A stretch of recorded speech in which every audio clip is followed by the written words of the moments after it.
ja pak nabi lain lagi nya na mau padumro nabi gejak mahadam urung-urung yang raya mandum nafsi terakhir ja pak nabi katanya Nabi Muhammad sallallahu alaihi wasallam diganyan hana nafsi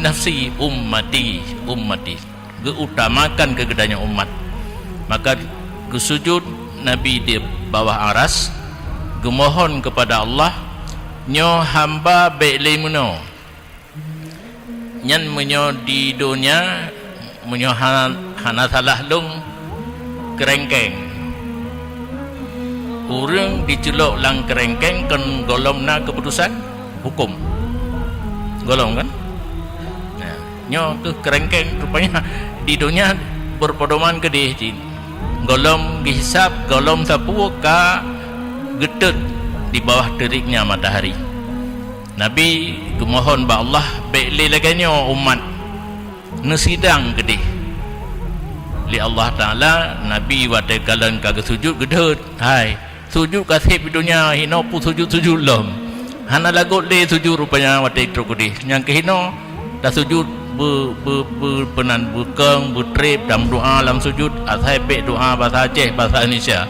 doa dengan bahasa Arab karena saat yang paling dekat gedanya dengan Allah wate sujud dalam sembahyang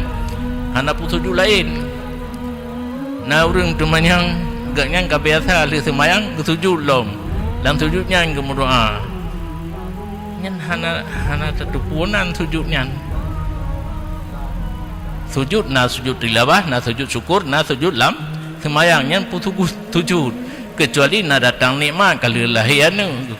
ada kala terdapat sesuatu musibah igap gempa relah rumah igapnya hana sujud syukur menyana ditamang dalam salah satu daripada nama tersebut kan boleh tetapi yang sujud semayang tempat diterima doa Nabi yang gebi sujud ila Allah kasih bidunya sujud urangnya bet sujud beut ulai gede irfa tashfa gejuk aju rekom ya ino rekom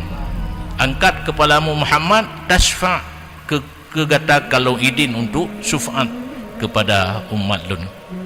geterimang permohonan Nabi li Allah sehingga gujume cing ka tedeng cing dan ka tedeng titi ka tedeng surga dan neraka baru dihisap